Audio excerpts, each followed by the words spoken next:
special meeting this evening because this week we are celebrating the Literific's 170th birthday! We celebrated that birthday on Tuesday. Well, we didn't celebrate it. We looked at our calendar app and went, it's the Literific's birthday, we should probably do something like that. And now we're here. But before we begin, it's our favourite bit of the evening. It's the announcements! Woo! Yes! So, the first announcement is the student elections are coming up. And I just want to say on behalf of society, we're not actually allowed to support any candidate, but we can encourage you very much to use your vote. We can be incredibly impartial. We can, the rules. It's not an SU rule, it's purely a rule within ourselves. And I don't know why you find this funny. Democracy is important. Like, so I made, like, because we can't support anyone, I just made my own poster. It says, what did you get in your degree? Did you come first in the year? Did you punk? Thought not. Can't handle my swag. And then, follow me on Twitter if you want. There you go. Fines! Yes! It may be how you're describing your significant other on Valentine's Day, but here, it's a lot more significant. So, as we know, fines do not work. They are fundamentally broken as a system. So what we're going to do instead is we're going to do good old-fashioned discipline. So...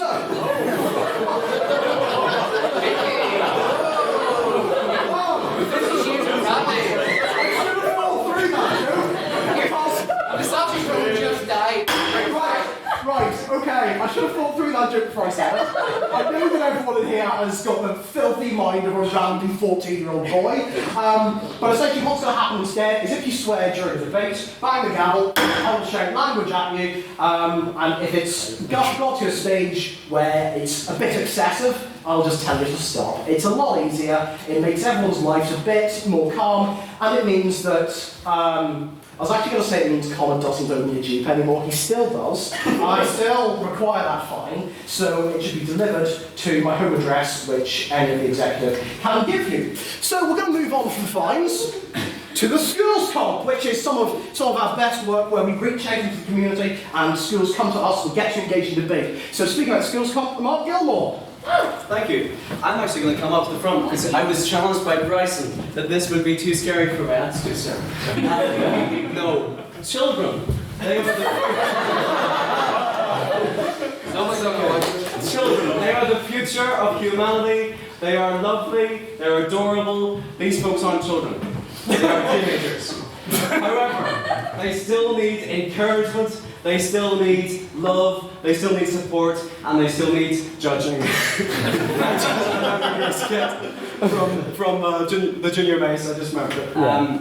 They still need judging, they still need judges. We want judges. The schools comp, it is the 26th of February, so not next Wednesday, but the one after that. It will be sure to be an amazing day, lots of fun, lots of work put into it to make it incredible, obviously, and if you want to judge it, yes. If you want to judge it, please come speak to me after. Thank you very much. Thanks. Thank you very much. Mark's been doing some really good work in getting the schools comp to be a really big thing this year. So even if you don't care about kids at all, do it for Mark. So we're going to move on to the next bit of our announcements, which is the Duffering competition, the first round. So, as you may know, the Duffering competition was on Tuesday, which just so happens to be the 170th birthday of the Literific. And there was a round where there were 2 rooms, and they were competing to see who would make it through to the final. We can now announce who has made it through to the final of the annual Duffering competition, which will be taking place on the 12th of March, using, if I may say so myself, a really nice-looking PowerPoint slide.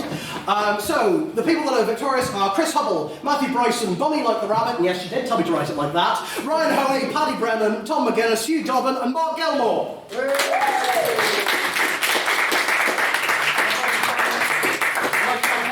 To take part. It was a really great opportunity to get people into more serious debating in the society. It's an opportunity I wish I had, and it just meant that we could try it for Duffering in a far more safe environment. I'd also like to thank Chloe, Rebecca, and some of them for helping to organise it and making sure it all ran on time and judge it and all that. So we'll clap then.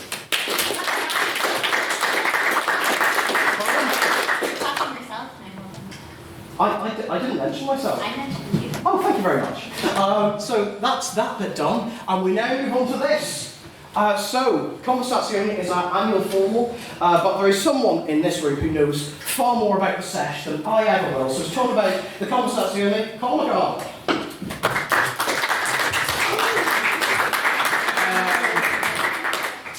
Not like to raise the date, no. Not yet. Not yet. Okay, listen.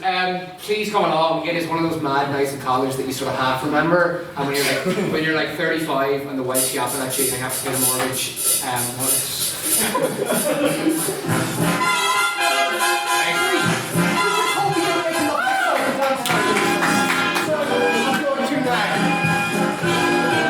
Have you seen the flood? That's really quiet. Start that again. Start that again. Roll for me, you prick. Right. I'm just going to say now. I have since the last time I got angry at a PowerPoint. I have been to therapy.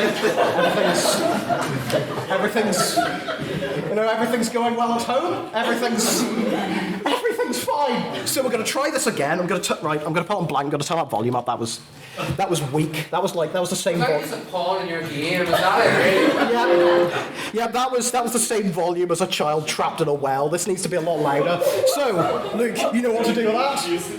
We're going to try this again, and hopefully I'll have success for once in my life.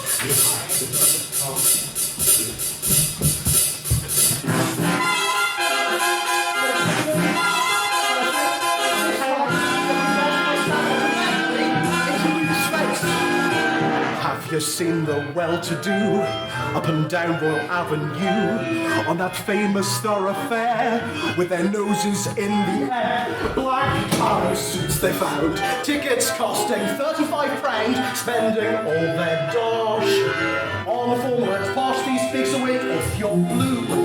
I give up on this. Honestly, right. Queens, it's on 24th of March. It's on blank, right. Right. Hey, right, 24th of March.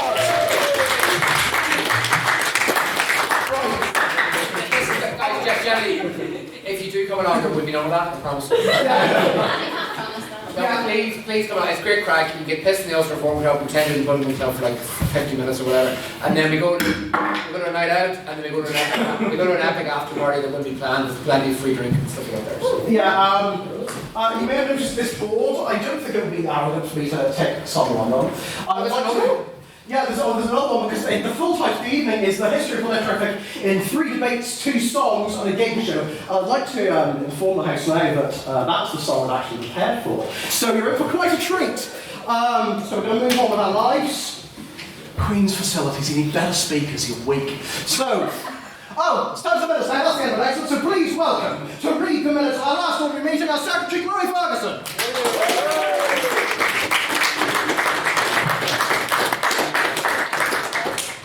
If you could start running things past me. I've done that before. Okay, so on Thursday, the 6th of February, 49 members of the Literific Civic Society came together to debate the motion in this House to abandon retributive justice. The evening looked to be like any other, however, President Matthew Bradley announced this was a special debate. Why, you ask, it's co-hosted with the Law Society. Just what Literific means, more involved students.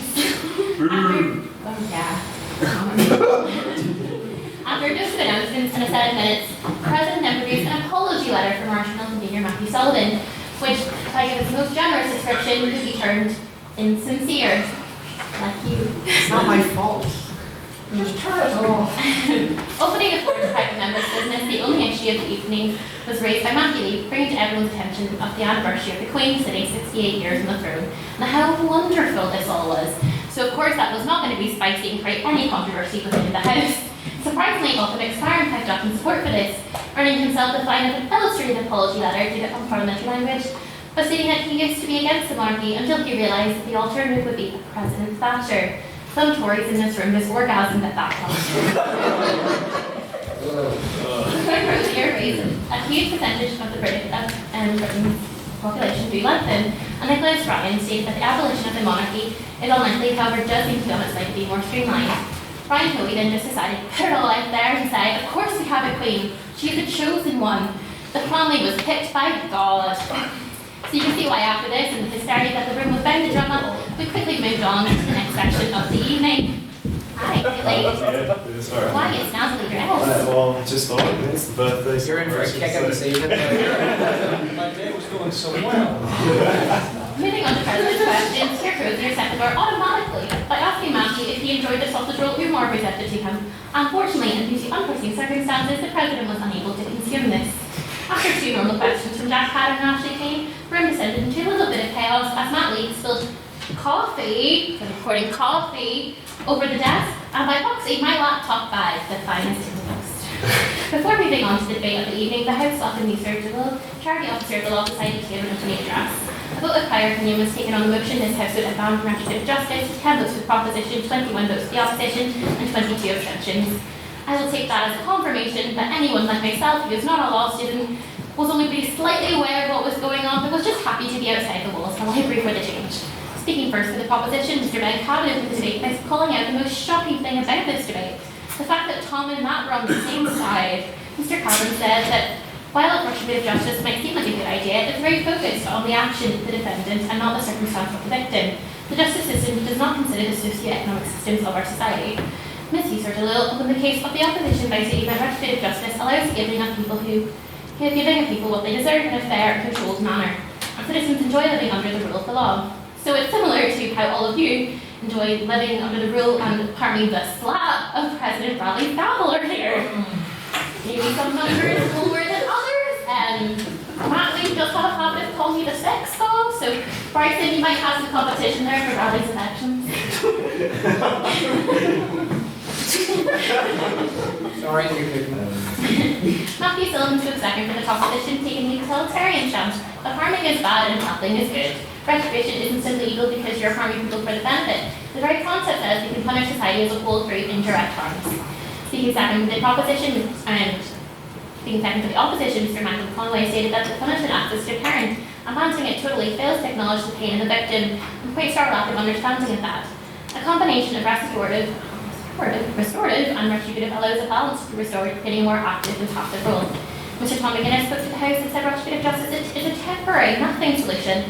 It's hollow with no backing. We should instead implement mechanisms which will reduce crime and aid mechanisms for victims. And Ms. Leanne Thorpe spoke on how we should abandon retributive justice altogether. We should use it alongside other kinds. And sometimes it's just nice to know people are locked away. Isn't that right? Yeah? Close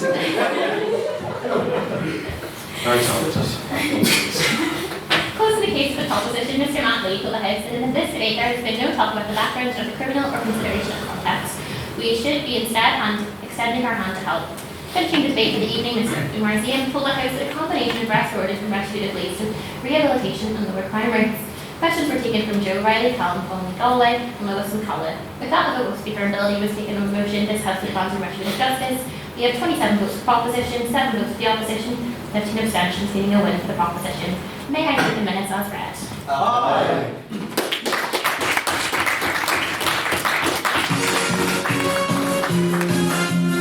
This is possibly the best evening you'll have in your life. So, as you may have noticed at the beginning, this is the History of Literific in 3 debates, 2 songs, and a game show. But what is the game show, I hear you cry? It's something that you yourselves can get involved with. Take out your phones now.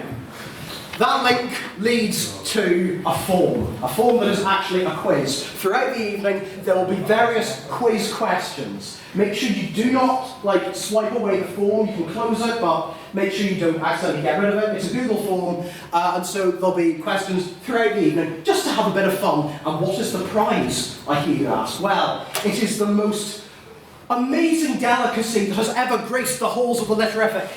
The humble flump. Yes, if you are among the highest scoring in the room, you will attain the most expensive sweet I can find, a flump. So, once it's clear that everyone's on their phones, I will move on to what can only be described as the most interesting first question anyone has ever heard. So, we're going to take a wee bit of time to... Is everyone on now? Anyone having trouble? I'm just supposed to like the room. Thank you very much. Here it is. So question 1. Which of these QUB locations is named after a former Literific president? Is it A, the Lanyon Building, B, the McNaughty Hall, C, the Mandela Hall, or D, the Peter Front Centre? Just take some time to write that in. Don't submit yet. I'm expecting at the end of the night. God, this music's really annoying. Yeah. Yeah, people say jazz is like highbrow, but in fact it's just infuriating. So that's that done. Unless Nelson Mandela was in Literific. Yeah. I I mean, that was a good red herring. So, we're moving on to our standard scheduled private members' business. So, does anyone want to raise any bits of private members' business? Yes, can you say your name for members, please? My name's Tom McCarthy. There was an election in the Republic. And it went alright. Our Sinn Féin is now the largest party in Ireland, probably in the entire Ireland, which is incredibly worrying for a number of reasons. First of all, you can all say goodbye to the lovely multinationals that keep us in the economy we've become accustomed to. And also, there were serious repercussions about security and the party's links with their past and the continuation of the Army Council as well. But the people have spoken, and as I think one of the American presidents says when you voted out, people have spoken, the bastards. So I just wonder what the House's thoughts are on this. See that? That was like a broken man. That was. That was power. Yes, we say your name for us. Optimus Sparran. I'm very happy with the present election results down south. I think it's absolutely brilliant that a possible future TD is just called the people bastards, and that's been recorded.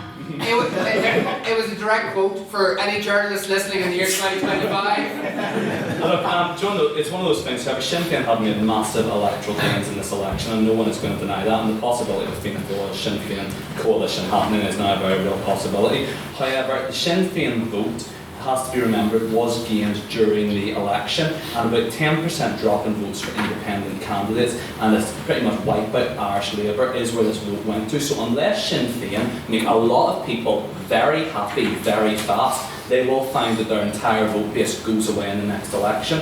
So I think that this idea that this is somehow Sinn Féin's moment to take power in Ireland is being greatly exaggerated, but Fine Gael still came first, so I can't be anyway.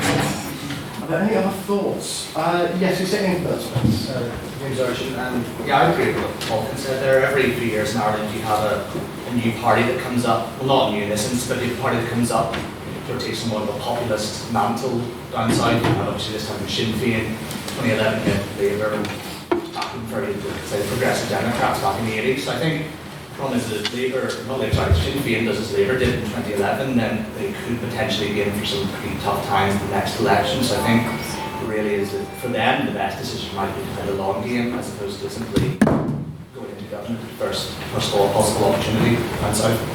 Any other thoughts on this issue? Yes, speak with those, please. Yes, Umar Ziam. I'm pretty sure that everyone agrees that the current election result is one of the biggest reasons for the current election result is because of the electoral system that the Irish Republic has employed. I wonder whether the House has any thoughts on proportional representation and whether the current election result has maybe discredited it. Always the same faces, isn't it? State name for this, please, because you look like you're about to explode. Matthew Sullivan. No! I enjoyed ranting about first past the post and why it's terrible, and my proportional representation is just better. First of all, Ireland uses single transferable vote, which is different. You only elect one candidate per constituency. But No, 3 to 5. oh, maybe I'm just wrong. It gets better to the size of the constituency. Oh, okay. Like, So it is proportional representation. Like the Cavan and Monaghan will have 5, Dundee Rathdown will have 4. It just Still, it is much better than first past the post, and the fact that we have this actual proportional election result, the fact that the proportion of votes is pretty close to the proportion of people elected, unlike in the UK, is a good thing. And anyone who says, oh, but it's bad because Sinn Féin got in, is ridiculous. I would like to congratulate Mr. Sullivan to be the first debater to ever say the phrase, maybe I'm just wrong. So, yes, we'll go to Stephen Evans, please. Ryan Hoey. I was just thinking that, well, first of all, the proportional representation point, it can lead, especially in this situation, to very unstable governments, especially there's never going to be any one party with a majority. But putting that to one side, now that we've got, now that we're talking about putting together coalitions in the south, I'm just wondering whether Julian Smith can go over and help them out. We'll go to, well, I haven't spoken before, so we'll go, yes, to Stephen Evans. Well, I think that the Sinn Féin vote down south actually could encourage the Unionists up north, because if you look down south, we're going to have a coalition of chaos, as Theresa May would have said in the 2017 general election, between Sinn Féin and a group of absolute left-wing nutjobs that want to drive Ireland's growing economy, a desirable economy. Even many Unionists, myself, I'd say that, if you're in Northern Ireland looking down on the Republic's economy at the moment, why would you not look at one of the fastest growing economies in Europe? When that's absolutely wrecked, and then Fine Gael, as usual, have to come in and sort the mess out, then it's great as a unionist watching down south go to SHIT. That was a loophole, I don't think. That's like when a child doesn't want to go to BED, or doesn't want to watch DOCT or RWHO. There you go. We'll go to comics, otherwise I feel he might hurt me. For this espousal against proportional representation, if it was first past the post, Sinn Féin would have a majority.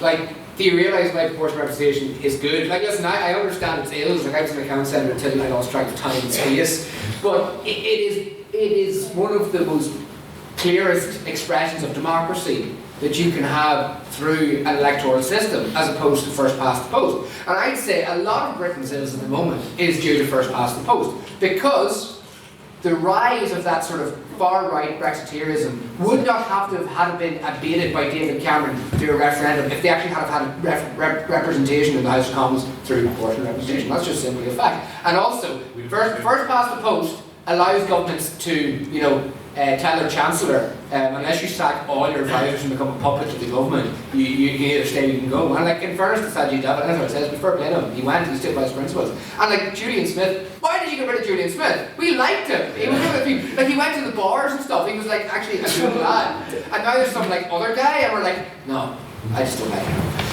How could you do that? But yeah, listen, we'll be back in 5 years. Best marker of a politician. He went to the bars and stuff, and he's a good lad. We'll go to someone who hasn't spoken on this yet, so we'll go to Matthew Bryce, and then we'll close this bit off. Great, I wanted to say my name before I said it. I would actually echo what Mr. Hoey said. Often, if you look at Germany, if you look at Ireland, if you look at really any country that puts proportional representation as their form of electing people, you often come with coalitions with governments who don't actually want to work with each other. In fact, the example that Mr. McLeod gave for the 2015 election is just incorrect. The Conservatives would have gone into coalition with UKIP, and UKIP would have had something like 60 to 70 MPs. So if anything, first past the votes actually helps combat radical extremist parties. So that point's just completely needed. I think we should move on to... I could directly challenge, I have to respond to it. Do you though? I don't have to, sure.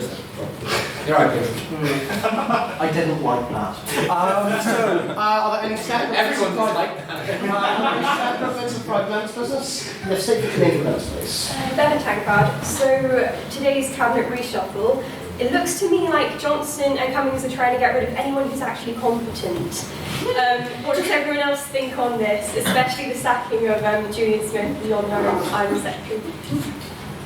I'm going to do Chaos Scotland, I'm going to go to Matt Lee, and then Ultimate Sparrow, because I know they're definitely going to say similar things that don't contrast at all. Okay, so I take your point with Sajid Javid. I'm a big fan of the Sarge, as he was referred to during the election campaign. I think he's done some really good things within the Treasury. But Rishi Sunak is one of the most brilliant Tory MPs that we have. He is a genius. The bloke was on the debate, one of the all-party debates, and he was just absolutely brilliant. firing shots, all right and centre. He's great.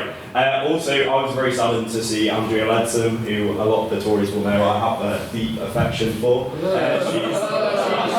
longer in the cabinet. But people like Priti Patel, the Home Secretary, the Iron Hand, get him out. She's still in. And Dominic Raab, who's been absolutely brilliant on the world stage and was really involved in Brexit, done a great job. So no, I disagree with that completely. But Julian Smith, I agree with him. So any further brief thoughts on this? We'll go to, oh yes, we'll go to the other left. Yeah, I mean, Matt, you really set these ones up for me this year, So, look, Boris Johnson reshuffling his cabinet and having us surrounded by sycophants is not something that remotely surprises me. But actually, losing Sajid Javid, one of the few genuinely conservative, and actually conservative in the proper sense of the word, MPs who was actually trying to do a decent job, I do think is a shame for that party. But quite simply, figures like Priti Patel has remained a figure who I would remind just said she would be quite happy to starve Ireland in her Twitter posts. Figures like Dominic she said that, man. Figures like Dominic Raab, who have been quite willing to court very right-wing areas of the Conservative Party, being members of the ERG. This is not a normal Conservative cabinet. We are seeing a very far-right, very, very strange Conservative cabinet here, which has got a massive majority to pretty much do any policy at once. And Boris Johnson, who I thought was going to try and move slightly more to the Cameron end of the Conservative Party, is now moving actively to the right, and this is actually dangerous for the democracy of the UK and any other country as a whole whenever you see this. Any other brief thoughts? Yes, the back, you're sitting in first place. No, just wanted to see if he's really that surprised up in Scotland about this happening. I mean, of course the Tories are moving further to the right. I mean, Boris Johnson is incompetent, so his whole cabinet's pretty much incompetent, so he's just getting rid of the ones that actually know what they're doing. So.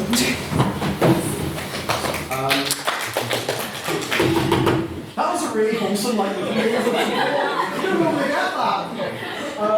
We'll go to sitting in first place, and then we will wrap up PMBs because time is racing towards us. Jack Patton, I think the premise of the question is a matter of correlation over causation. You're saying that he has fired all the competent ones. In fact, he has fired all the people that disagree with him, who just happen to be everybody with a brain cell, which in fairness, Tories, that's quite rare. We do have rules and kept party vote, and I do feel that pressure, so I'm going to bang it down.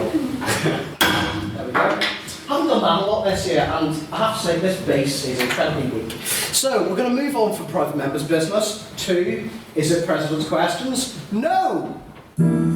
It's our second quiz question, so get your phones out. And the question is, what is in this box? I wanted to make sure that, because there are some of you that are new to the society, everyone was on equal footing tonight.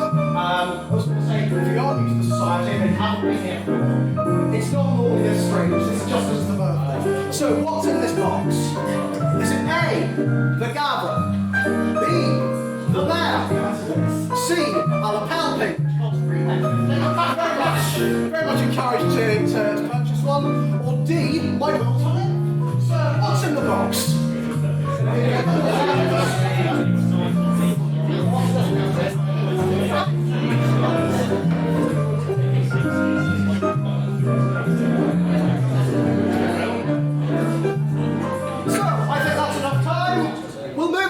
To President's Questions. This will be a very brief round, so if anyone has any President's Questions today that are one, either funny or actually useful, and two, not filth, please raise your hand.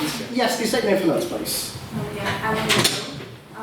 So the Oscars for this last weekend, big news with Parasite first, like, non-English language to win Best Picture. So I would ask you, if you were in charge of a Best Picture of all time category, who would you nominate and who would win? Best Picture of all time. This is tricky. There are lots of films I like and a lot of films that people judge me for. Number one, I would put Taika Waititi's entire filmography. I think the man's a genius, and I think we could all be more like him because he's just lovely.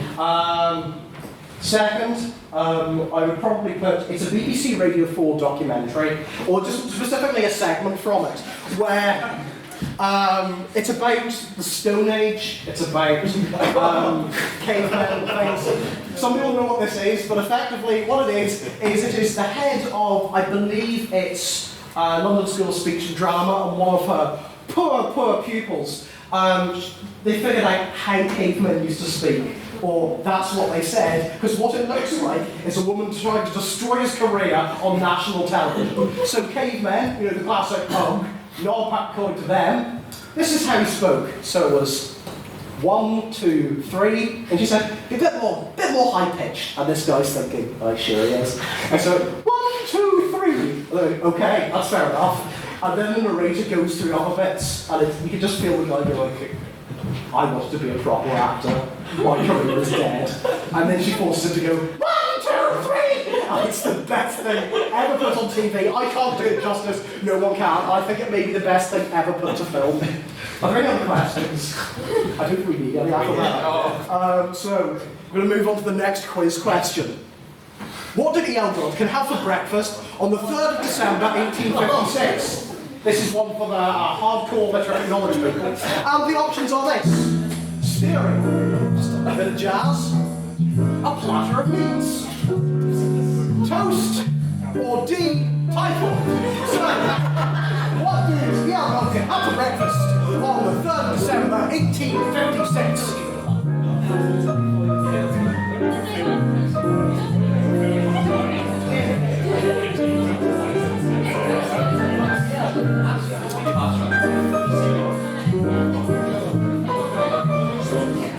I think that's enough time for voting. But who was E.L. Godkin? I recognise some people new to the society might not know who he is. There's a wee graphic I did.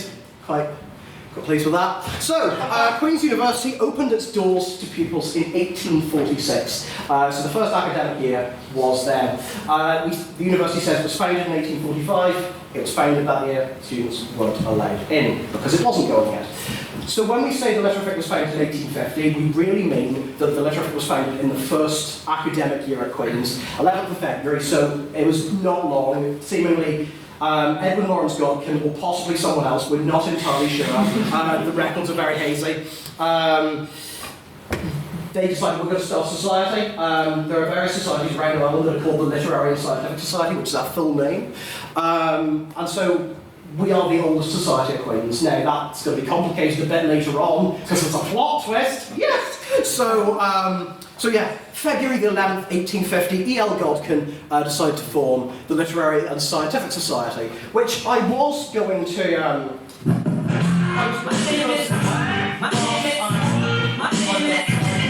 I'm not anymore. So that's where is it?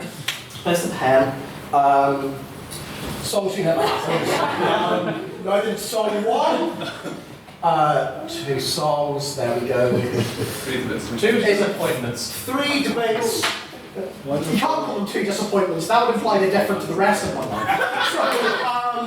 So we're going to move on from that to our first of the 3 debates. What we're doing this evening is we're telling the story of the Literific in 3 debates, because we are a debating society. So our first debate is This House Would Start the Literary and Scientific Society 1850. Now, as I said, it didn't begin as a debating society, it was a paper reading society, so debates came a lot later.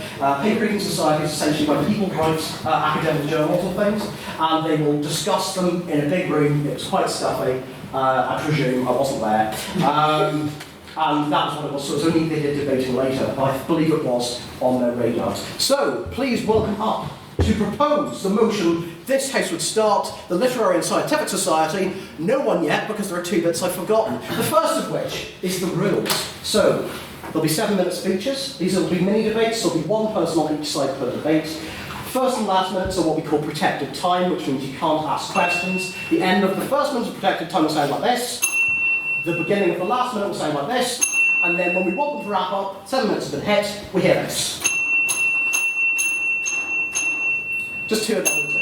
but we might do that this evening just to be extra aggressive. I don't know. One thing I would like to ask is if you do ask a question, please put up your hand and say on that point or point of information. If the speaker does accept your question, please stand up. It's quite polite and it means that you are in view. So we're going to do a vote of prior opinion now, which is what everyone thinks at the moment. So we're taking this from, it is 1850, E.L. Godkin's somewhere here, and he's about to go, here lads, I've had this idea for society, I'd like to start it. So, all those in favour of the motion, this house should start the Literary and Scientific Society 1850, please raise your hand and say aye. Aye.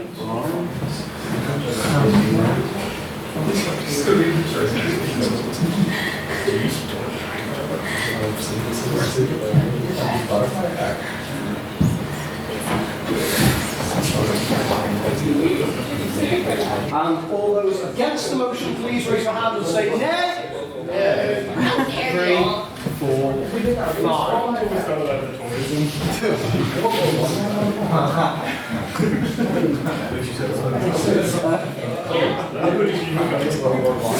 And all those who wish to abstain on the motion, which means you don't particularly have any feelings on or you don't want to vote, please raise your hand and say meh. Everyone's valid. So, please welcome to open and indeed be the only person for the proposition, President Emeritus Hugh Dobbin.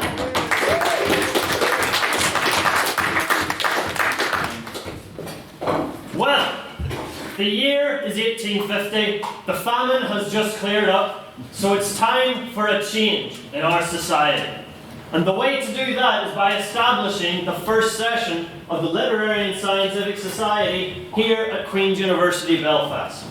There's two reasons we need to do this, that being the opportunity presented for our institutions and also the wider societal and more airy-fairy notion of democracy and representation for people attending this university. So, the first one, about opportunity. What is a university an avenue for, above all else? Not corporatism and shareholders, because this is 1850, it is a bastion of academia, intelligence, and of progression. And as this university is newly opened, we are in the prime position to make this the centre of all intelligent thinking on the island of Ireland. And how do we do this? We do this by having a society where a bunch of old men will come together and read academic papers to each other. There is no better way, there is no other way, and that is why it must be done. And in future, this will allow a greater franchise for the expansion of ideas. It is from here that we will develop and nurture our own unique identity as an academic institution from those which exist as our neighbours, and that is the true essence and core of what a university is about. It cannot be understated that it is years from now that this society and the people who are involved in it that will forge the identity that this university has. And it is in these early stages of the university that it is most important to forge this, and that is why it must be started now. And in future, as I said, we're not just going to be reading papers, but I could reasonably predict, although obviously cannot be certain, they may be debating things here in the future. I may be trying to go too far with my clairvoyance there, but I don't think that's out of the question. And so that is why we must do it, because that is what all other universities will be founded upon and what they are judged upon. And it is years from now that when we are erecting plaques and naming competitions for students or halls that are over in the music direction, it's one of the quiz questions, that they will be named after the patrons of this great society. And so that is why, for opportunistic reasons, as this university is in its early stages, we must forge ahead with the Literary and Scientific Society to carve out this unique path for us to truly set us above all the rest. On that point, yes. Scientific papers are boring. You may say.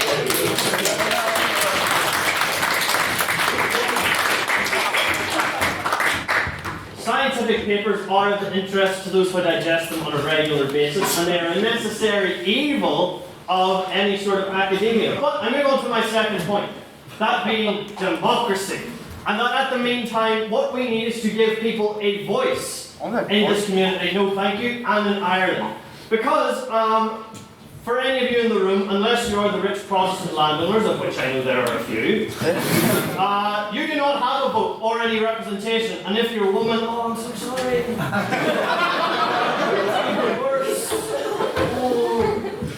So, that is why it is here that democracy should be cherished and nurtured, because it is here, outside of the confines of government and the state, that we can truly improve the status of democracy for the regular people, for our students and beyond. And I'd say that this is the greatest place to do that, by bringing people together of all ideologies and creeds. Obviously, many of them are not currently in attendance at this university, but once again, using my powers of foresight, I can say reasonably will be here within the next 170 years or so. And that is why it is so important, for that representation, that voice. Do we desire for anything more in our lives than have a bastion of free thought and independence where we freely share our ideas without fear of persecution? The university, no thank you, is the founding place of such ideas. And there is no greater method than the Literary and Scientific Society to carry these forth. And I am beyond encouraged that it will be for centuries that we continue to celebrate it for these reasons. So what have we heard tonight? That we are a university in its early stages, and that it is beyond important that we carve out and forge a name for ourselves. And there is no better way to do that than for a paper reading society. And that such a society can reasonably concluded will eventually span out into debates and various social events, quizzes and such. And that too presents a unique opportunity. And what do we gain if we do not found the society? All that we do is lose. There is nothing we gain from not having it. It is a zero-sum game, which is a phrase I've probably used incorrectly. On that point. Yes. Yes, you did. It's something I try and say sometimes, but it is wrong on every account. But to conclude, there is no end to the reasons that we should have a society like this. To give people a voice, and for this university's institution to really, as I said, to make itself out as an individual, to stand out amongst the crowd of all other universities, and I am sure that eventually Queen's will be regarded as the best university in the world. Beyond the doubt. On that point. But what happens if, say, a rival university in the area of Antrim and even old Ulster starts to emerge? A university of Ulster? And that's the idea. We could never advocate for such a thing.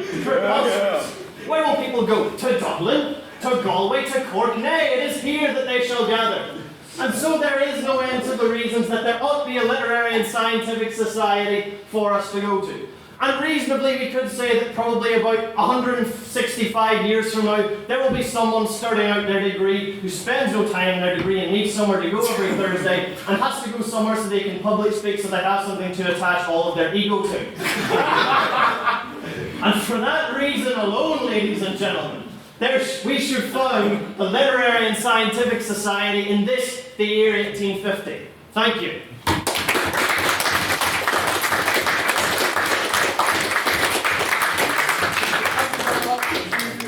I'd like to remind everyone this is based in the year 1850, so some of the more problematic things said by Mr. Dobbin are reflective of the period. Furthermore, speakers were only given the motions just before the debate started tonight, so the fact that that was so good is really brilliant. I'm excited for the evening ahead, so please welcome to oppose the motion, Colin McGrath, please take the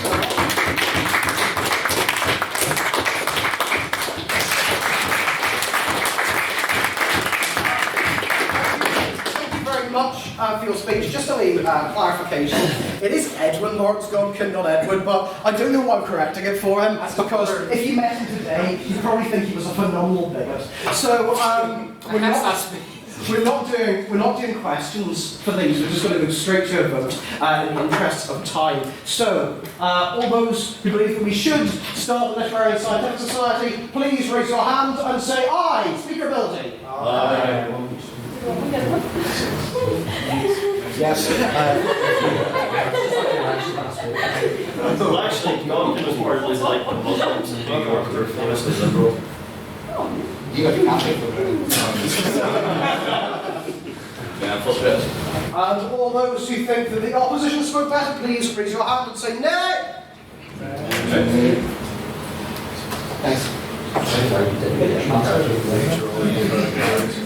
It's true, don't they? They were really worried. And anyone who thinks that they spoke equally well or equally terribly or don't really care, please raise your hand and say meh.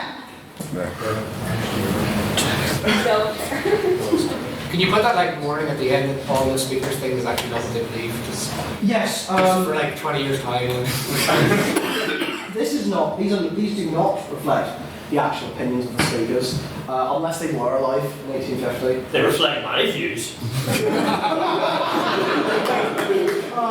Says you, Calvin.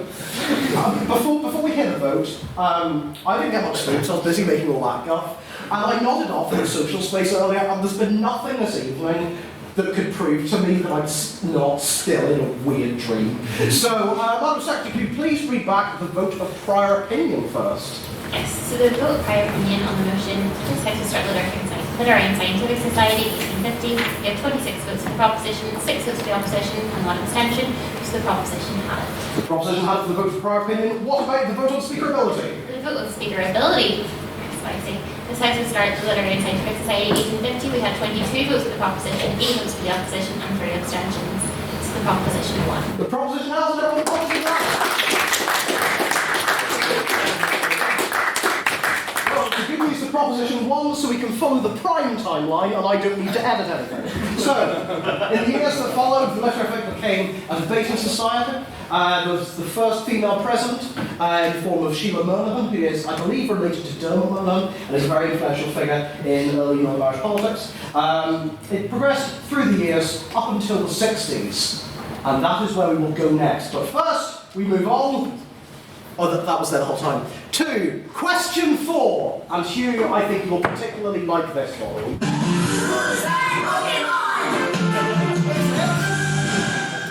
A. E.L. Godkin. B. Your dad. C. Luke Holmes. Or D. A potato.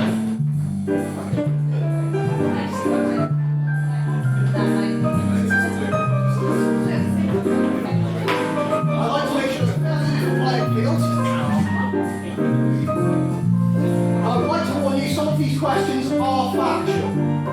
So I think we've had enough time to do that. And now we move on to this. So, as I said, in the 1960s, I wonder what else happened at that time. Things in the literature were becoming a bit rowdier. And this is this actually is a news story about the Literific, which was front page news in Hong Kong. And this is what it said: the Antrobus affair at Queen's University apparently went round the world. Under the heading "Girls Scream as Speaker Strips During Debate," the South China Morning Post of Hong Kong featured the story on its front page on the morning of October the 20th. The report, datelined Belfast, relates how John Antrobus, the well-known playwright, removed his sweater and trousers during a Literific debate, and I believe, if I can add to that, he was challenging someone to a fight. So, there were various antics. During the 1960s, there was alcohol stolen from the previously mentioned Botanic Inn. Things got more and more political as the Literific moved away from being apolitical into a far more political society, and eventually, in 1967, the Literific was disbanded. And so, we move on to the next motion. This House would disband the Literary and Scientific Society 1967. So knowing the brief things I've told you, all those in favour of the motion right now, please raise your hand and say aye. Aye.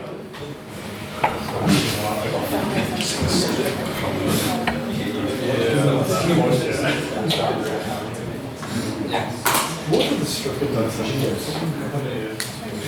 all those who wish to vote against the motion, please raise your hand and say nay. Nay.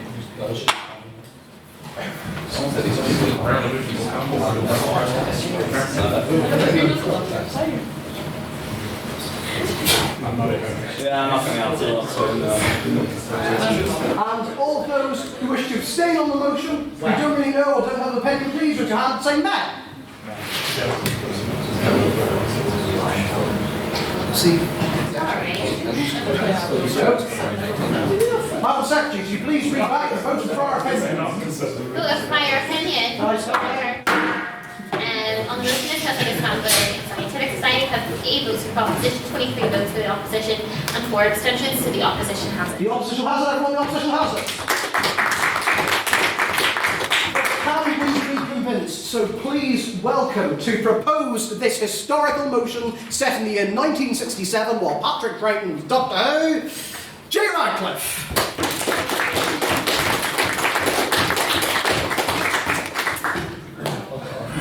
Stop checks, how you doing? Everyone is like, yes. This house would of course disband the Literific. Have you seen what they've been doing? We saw from that slide just earlier that we have been in the news in Hong Kong for one of our guest speakers stripping in this very society for no reason other than to rouse the others and challenge someone to a fight. How dare he? Not only that, the president between 1964 and 65, Eamon McCann, was suspended from the university, not just the Literific, the university itself, for stealing 3 bottles of wine from the Botanic Inn. And for good reason for being suspended there. Not only that, well-known secretary Jake Walsh at the time was banned for getting into not 1, not 2, but 3 bar fights in the one night following a social gathering of the Literific. And the next week, the internal convener, Rachel Taylor, decided that she would go about and vandalise the portrait of the king hanging in the Senate room. Absolutely disgraceful. They have brought shame to this university as a whole. Yes. Yeah, but there's no such thing as bad publicity. I mean, we got a newspaper, so you know it's doing something, right? No, there is no such thing as bad publicity until you get to a certain point of bad publicity. The Literific has had nothing but bad publicity for the last 7 years. Recently, this society has voted to abandon party polemic and instead has chosen to come out as full-on nationalist, stating that they are setting a subcommittee to oppose colonialism around the globe, effectively aligning themselves with several unsavoury elements of the nationalist movement within our great country. On that point? Yes. What about the unquestionable civil rights abuses that exist in Northern Ireland at the time? No, these people, of course, have the right to their opinion. However, the society itself should remain a neutral ground with which to discuss these issues, which can be achieved at the other debating society within Queen's, the Union Debating Society. Indeed, yes, I know you dislike them. You're a bit biased. In the Union Debating Society, of which I am, of course, a proud member, you can debate all these issues in a non-biased and free manner, as opposed to the Literific, where if you arrive there wearing any colour short of full-blown green, you will be thrown out and have tomatoes thrown at you, as I was last week for walking in wearing my orange tie, which admittedly may have been a bit far. The Literific as a whole has become a disgrace, not only to this university, but to Northern Ireland as a whole. Its position in regard to the brewing troubles within Northern Ireland is a danger to the university itself. There is a high chance that if we continue along this path of one of the important societies within Queen's deciding that it is going to align itself with one of the sides of this conflict, we may be the target of an attack of some kind. And we cannot risk that. We cannot risk our students' lives on the vanity of some people within this school. On that point? Yes. Well, no, we already thought of that. If someone comes in with some kind of weapon or bomb, we simply have everybody stripped down and challenge each other.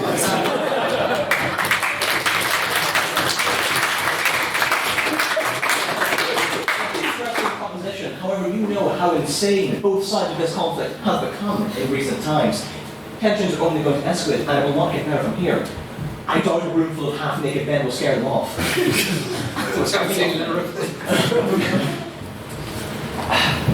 A while ago, a couple of years back, the Student Representative Union voted that no meeting of the Literific could be made public. It must be Queen's members only, and that is because this society cannot be seen to be the centre of political discussion, especially whenever it is decided that it is going to vote along the lines of nationalism, no matter what it does. And to me, it really is a testament to how much of a disgrace the Literific has become, that not only is it aligning itself with one side of this conflict so heavily without any indication of even considering the other side in what is meant to be a safe place to debate your opinions with no judgment whatsoever, no matter how terrible those opinions might be. I think, in fact, it is a damn good indication of the caliber of my opposition when my opponent is one of the rowdiest members of the society we've seen in years. And you cannot say no to that, you know, what with this whole Tory corner going on. And I really would just like to say that that whole list of incidents I went through at the beginning was mainly scratching the surface. I could list, let's think, how many was it in the past month alone? 14. On that point.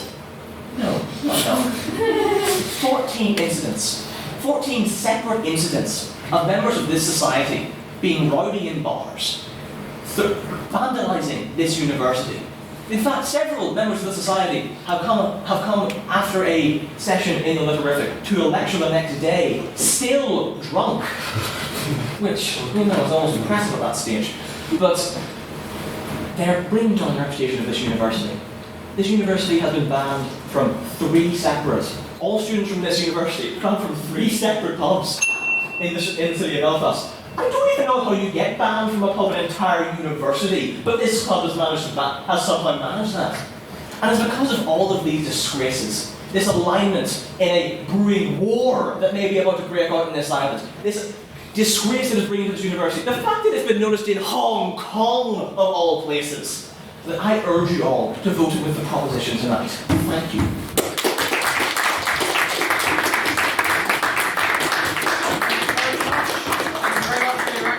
Now please welcome to oppose the motion 1967's Matt Lee.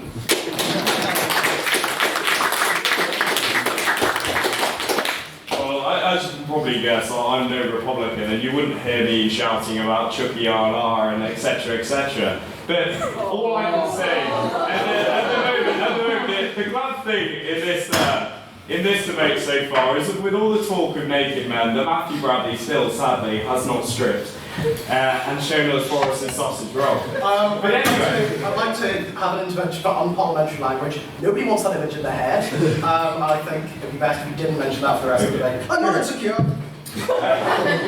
Okay.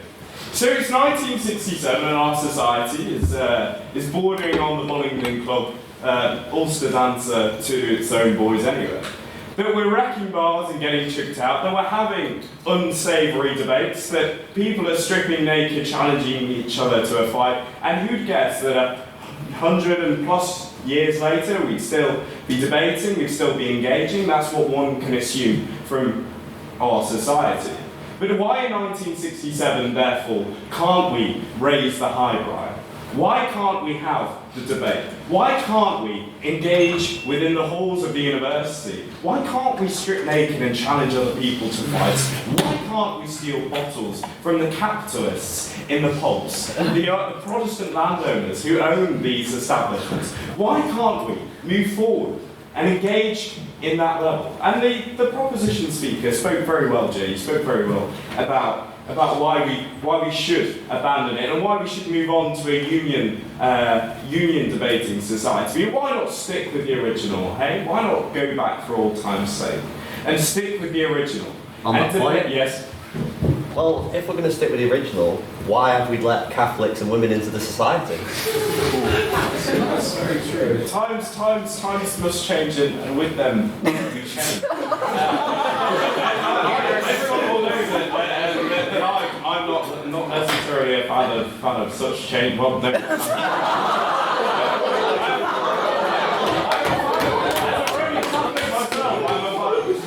I'm a fan of the church, so I'm a father. But moving swiftly on from that. Why aren't you a fan of such tunes? Well, I am a fan of course I'm a fan of the Holy Father as a papist myself. I'm very much in favour of that. And I'm very much in favour of women debating as well, yes. and soon, the year is 1967, and soon a woman shall rise within the Conservative Party and lead us all. God bless Maggie. Anyway, Thatcher. Moving on. Fix all roofs. Yeah, precisely.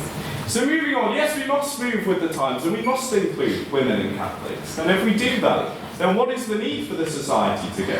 What is the need for our society to disband? If we are at the cutting edges of political debate, whether they're about the sexual revolution that's going on in the 60s, whether they're about... On that point, yes. You're a Tory, what do you know about that? Right, well, that's... Well, Fine Gael, you're Irish Tory anyway, so come on. 67, we weren't Irish, so... Back and forth. There you go.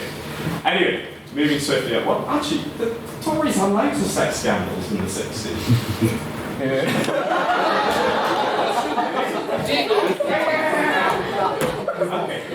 So, moving on from that. So, why should we disband? But regardless of a party's sex scandal, why should we disband? Why should we move away? Why should we not engage in debate? So why not steal the line? Why not debate? We aren't an embarrassment. We are students. Students united shall never be defeated. We can move forward, engage in debate, steal the line, do whatever the hell we like, because we're under 25, kids not here, 25, and we can therefore do whatever the hell we like.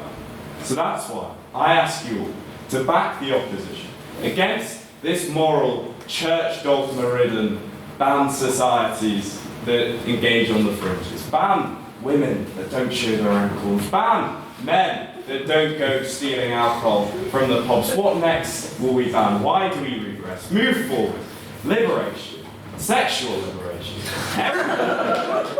That's why you've got to vote for the opposition. Thank you.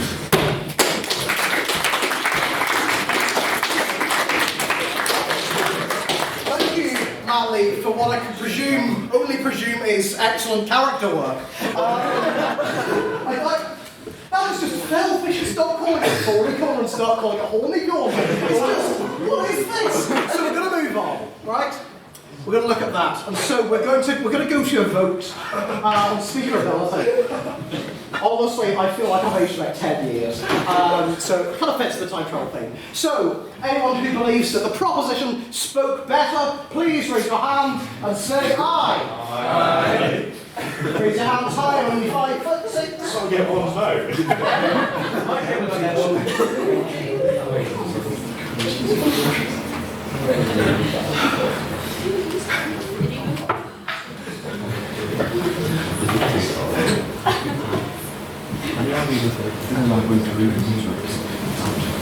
And all those who wish to vote for the opposition, who think the opposition spoke better for some excellent character work, please raise your hand and say nay. No.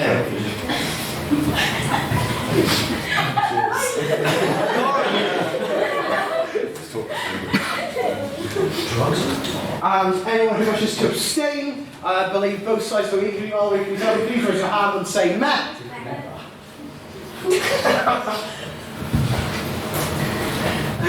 Madam Secretary, could you please read back the vote? So, Speaker ability on the motion discussed with disband the Literary and Scientific Society. There are 26 votes for proposition, 4 votes for the opposition, and 4 abstentions. So, proposition got it.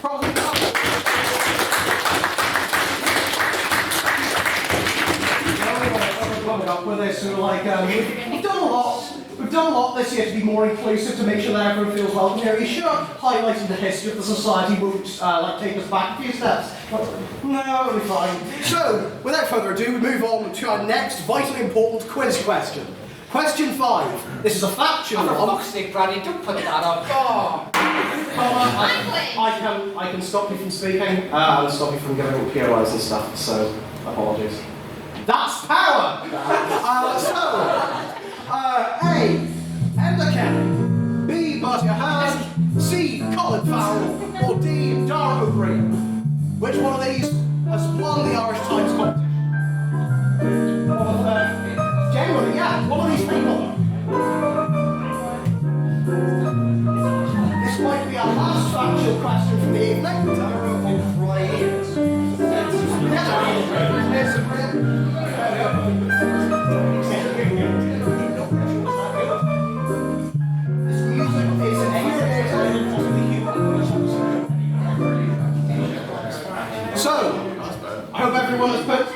your answer into the quiz there for question, I believe that was 4. But, as you can see, luckily we've got no changes to the timeline, and society was disbanded. There was an AGM where they were unable to elect a president. Things went pretty badly, and society was no more. 2017. That was 2017. Haha, 2-time person that. I'm going to see how many dabs I can get in this evening, just because I know everyone will get hates it. But the society was disbanded, and so what I decided to do, because it was quite a momentous moment in the history of the society, I decided to make a small tribute to the disbanded society. Look, we're all friends here, it's all safe. If you feel sad during this, if you're moved, just let it all out. So please, just let the tribute speak for itself. Goodbye, my love. Yeah. Goodbye, my friend. Goodbye. You have been the one. Goodbye, Mr. Reverend. You have been the one for me. R.I.P. So, we now move on. There we go. I believe I put that in the wrong place. But question 6. Where is the Dufferin Medal as far as we know? As we know, Dufferin competition was this week. And it's named after Lord and Lady Dufferin. They contributed a medal to the society, which is, let's say, is not what we expect. So where is it? Is it in my house? Is it in the Students' Union? Is it in the library archives? Or is it in Campbell College?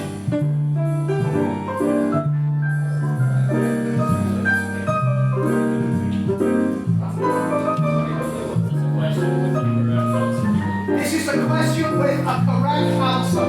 This is factual. I hope everyone has voted on that. So, we're going to move on. Yeah. So, we're going to move on to our next motion. We are skipping the majority of the 20th century, the latter half of it. And as has been mentioned, the Union Debating Society kind of took over from the Literific. There were various debating societies. The Reverend Dr. Paul Bailey, who some of you may know from Union Theological College, he's also on our trust. He was president. So was BBC One broadcaster William Crawley. He was its treasurer. So the Literific was kind of like it wasn't there, so there were other debating societies for a while. And then suddenly in 2011, a guy called Paul Shannon had an idea that wasn't this idea, but wouldn't it be funny if it was? This house would resurrect E.L. Godkin. So, all those in favour of resurrecting the Society's original president, please raise your hands and say aye. Aye.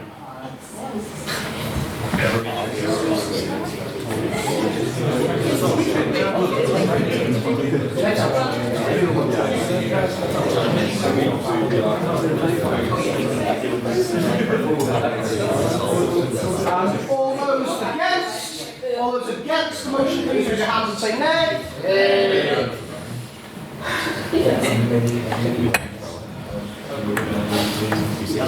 Is it gold? Their hands, that was hard to Shouldn't be that difficult. And so anyone who wishes to abstain on the motion, please raise your hand and say meh.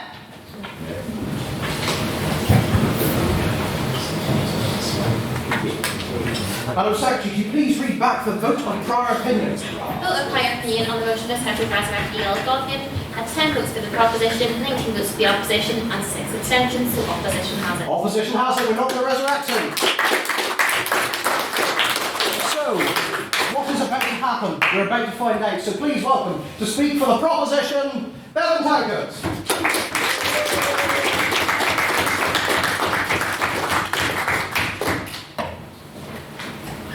So, it's 2011, and Becky Tankard in 2011 is a cute little 11-year-old girl. It's her first year of high school. She sprains her wrist for the first time. Her teachers finally realise she's blind, so she gets glasses. Anyway, it's a year of many firsts, and it's also a year where I will argue E.L. Godkin should have been and will be resurrected. As this is a This House Wood motion, and I've been going to a lot of IVs, I know that I need to provide a model. So how would I resurrect E.L. Godkin? Well, I've been thinking about a lot of different ways we could resurrect him with a massive shot of lightning, as in Frankenstein, but he might look a little bit scary. Past results have not been super great with this method. So then I thought, well, maybe we just dig him up and kind of prop him up in the chair in the Senate room, and maybe no one will know the difference. Maybe someone will just think, he's fallen asleep, it's been a bit of a long debate, he's a bit of an old man. But at this point, he's probably more skeletal than corpse, and that would also not be effective either. So then I thought about zombiekin, infecting him with some kind of fungus that would reanimate him. But then we wouldn't get his great mind and all of his hot takes about communism, like how it will lead to smoking at funerals and mating in the streets. I mean, 2020 Bevan is dating a communist. They're living in the streets through the better in the sheets. That's all I can say.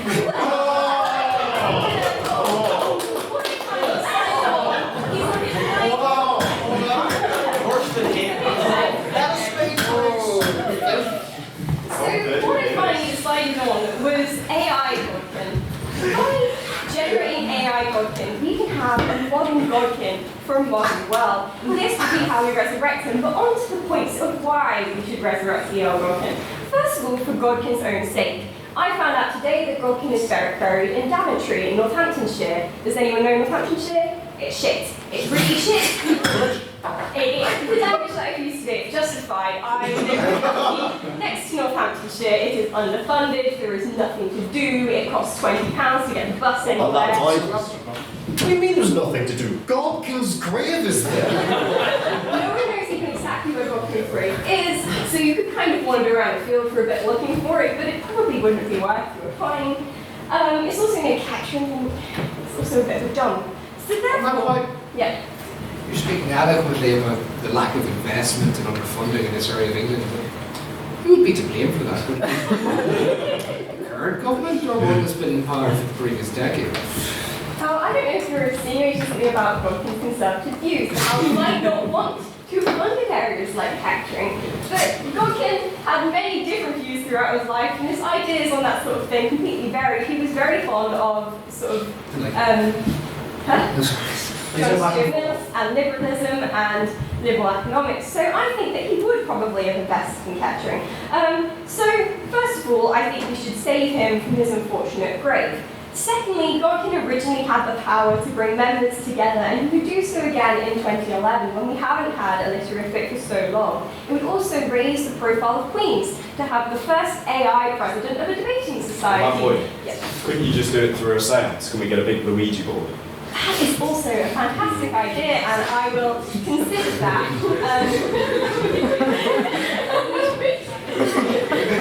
The only thing with a Ouija board is it's not completely reliable. It might take a lot of president's time to start, to be reading it. I don't know if we could rely on it as much as an AI version. It would raise the profile of Queens across this island. Thirdly, in 2011, we have massive problems with especially with journalism. Now, Godkin was the founder of The Nation and the New York Post, and he was really, really critical of the growing sort of red-top sensationalism in America in the 1880s and 1890s. He saw this rise in the original fake news, if you would, as something profoundly negative, and complained about it a lot. And I think, in 2011, we've just heard about the news of the world and the phone hacking scandal. We could probably use someone like Godkin around to show us how to report the news better. And who knows, maybe fake news will become even more of a problem. Ooh, we don't know. But maybe if we have AI Godkin around to criticize this when it begins. You're proposing turning Godkin into an AI and potentially giving him far more knowledge than a racist old man should probably have.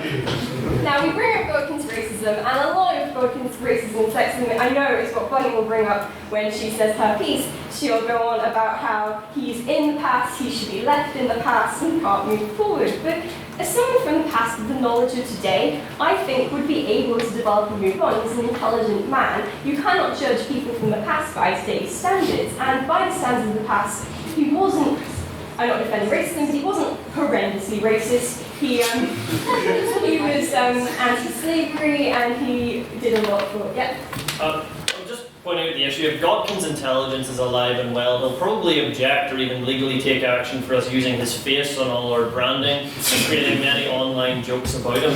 That may be an issue. I think that Godkin will respect that the society has held him in such high esteem for so long and thought about him for so long. Imagine if you were dead and people were still putting pictures of your face on memes hundreds of years later. I think that's what being remembered in this age is really about. So up to my last. So for all of these reasons, up to my last point, just another point. Godkin was also a mudworm. I have no idea what that is, but you know who else was a mudworm? John Woodall was a mudworm, and he was great. Therefore, for all of these above reasons, we should bring Godkin back from the dead.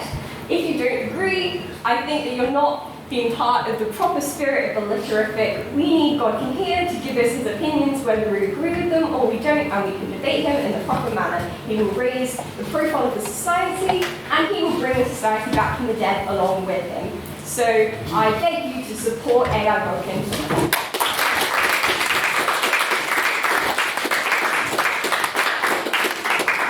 Thank you very much for your speech today. Please welcome Barney to oppose the motion.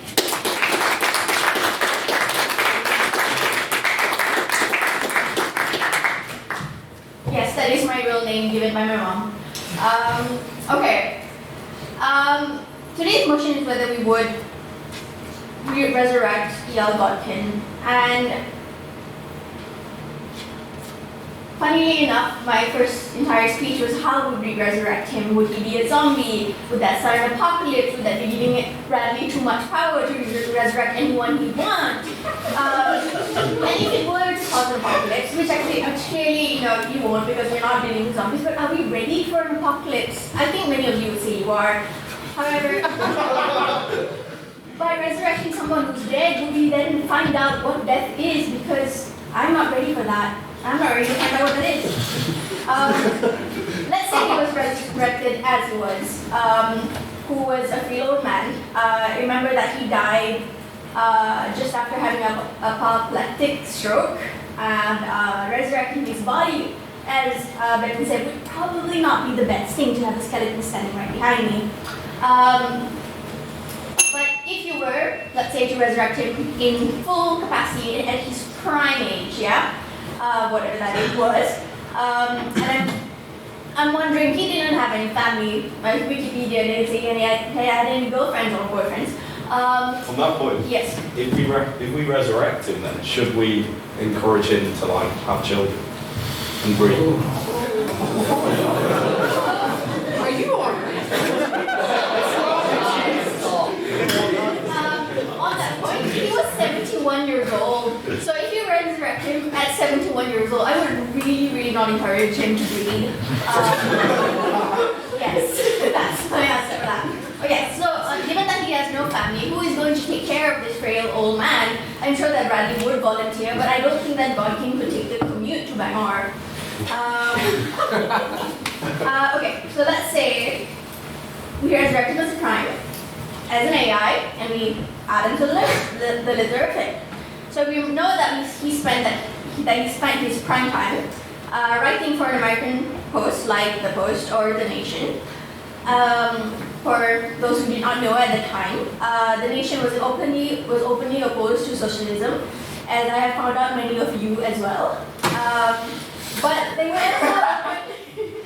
were also opposed to women's suffrage, which I hope many of you don't, at least not as openly as Matthew. Before 1920, many universities did not allow women to obtain degrees or even attend lectures. In 1881, it was the first time that Queen's University allowed 3 women to enroll into their college. They were then later expelled in 1883 because they were harassed by many male students. There's no other information on when they would actually allow women in.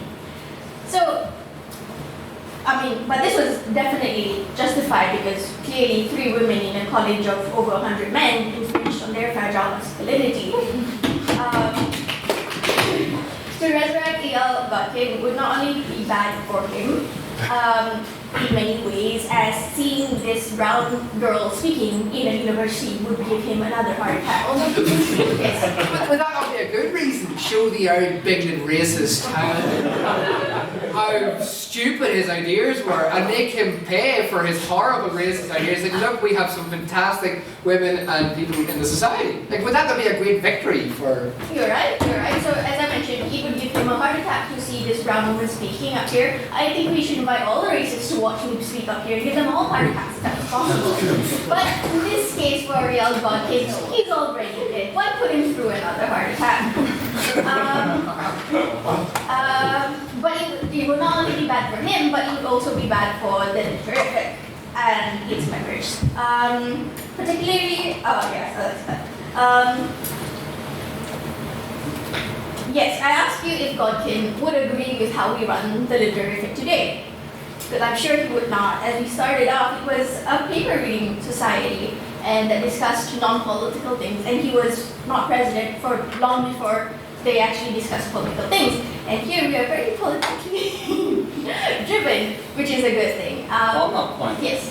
would that not then be a good thing that God can truly bring us back to what we were meant to be? So rather than sitting here and just talking whatever witty one-liner we come up with for the week, we would actually do what our true purpose is, which is to sit quietly and read scientific papers into the small hours of the evening.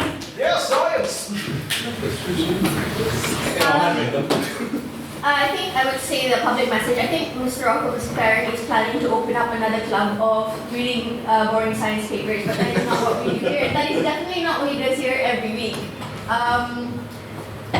Yes. So bringing him back from the dead. Would that not just be awful just to have an old man around telling us what we're doing wrong and why this is wrong? And so thinking of Yael Godkin as a person, do you really think he's a man as an AI that would keep quiet and not try to take over everything? So, no, on that point? Yeah. Is there a problem with someone expressing their views in the society, and do they have to sit quietly and just not join in anything just because he's an AI? Doesn't mean he doesn't have the right to speak in society? Well, everyone has a right to speak in the society. Everyone has a right to life too, but does that mean we're going to go resurrecting everybody? Yes. So, he didn't have a chance to speak to the society. I mean, he founded it, and he was a great person in that sense. But it would be really difficult for someone who lived in the 1850s, who was born in the 1830s and died in 1902, before many things happened. He died before 2 world wars, he died before women's suffrage, he died before the rise of communism, and I'm afraid that to resurrect him would just to kill him again if he was to be born into this world. Thank you.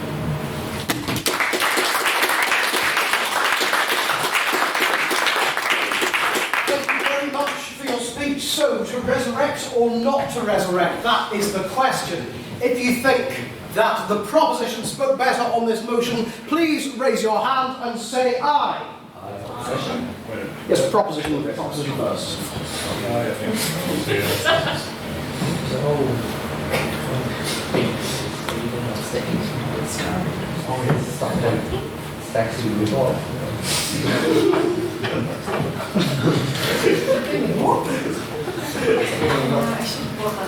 All those who wish to vote against the motion, please raise your hands and say nay.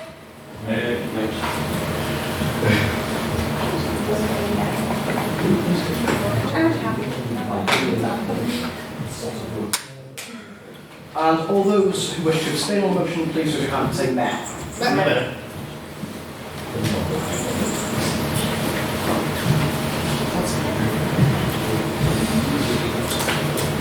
Secretary, could you please read back the vote? So a vote of speakerability for this House of Resurrecting Neil Colgan, and to Progressive Neil Colgan, 19 votes for the proposition, 10 votes for the opposition, 5 abstentions. The proposition has.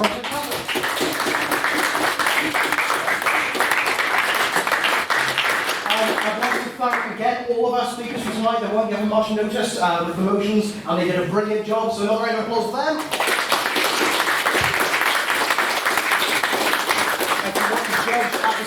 Which I recommend as many of you do as possible. It's a great experience and it really helps society. It means you get to reach into the community and it looks really good on your CV. Speak to Mark at the end. But before we go, I'm going to announce the results of the quiz. I'm just going to say, I believe there were 6 questions. Nobody got over half. So the winners, you know, it's a hollow victory, but equally, some of the questions were just lies. So let's see. That is accurate. I'm actually going to pause that. So if you got that one right, good job. That was so loud, and you know, there's only so much fun you can have with the theme tune from Number One. Molly Hall, that's true. He's former president of Literific and was also Lord Mayor of Belfast. What is in this box? You're right, correct. It was the bell. Congratulations to all of you who got that right. The clues were obvious. Come on. What did E.L. Gilkin have for breakfast on the 3rd of December 1856? A cereal, toast, a platter of meats, or typhoid. It was, of course, cereal. Then, who was that? Evidently, it was E.L. Godkin. It wasn't a potato or anyone's dad. And question 5, which of these famous figures won the prestigious Irish Times debating competition? It was Dara O'Brien. Well, singing every day. You know, he's not just a funny man, he does the debating as well. And then question 6, where is the Dufferin Medal as far as we know? As far as we know, it is in Campbell College. So that's the reason why the original Dufferin Medal has been lost to time and currently figuring out new prizes for the Dufferin. We do a mission like to save it. Like a stealth break-in one now. I don't particularly want to have like a Mission Impossible style break-in into a school. Come on, come to the Literific. We're going to be really welcoming. Brilliant opportunity for kids. By the way, we've broken into your school and raised your trophy cabinet. Not a good look. So we won't be raiding Campbell College today, but next year can do as they please. So that's the end of the evening. I hope you enjoyed yourselves. I always think it's good to have a link to our history because we try to be a modern society and in touch with what is going on at the university. Even though our history, as we have learned, isn't exactly the prettiest, we are the oldest society at Queen's, and I think to kind of lose that connection would be a shame because it shows where we have been. I'd like to thank everyone for speaking. I'd like to thank everyone who helped to organise this, and thus we will adjourn to the practitioner bar. Speakers at the front of the photo. I forgot to speak. Speakers at the front of the photograph. Council tidy up. My pleasant meeting.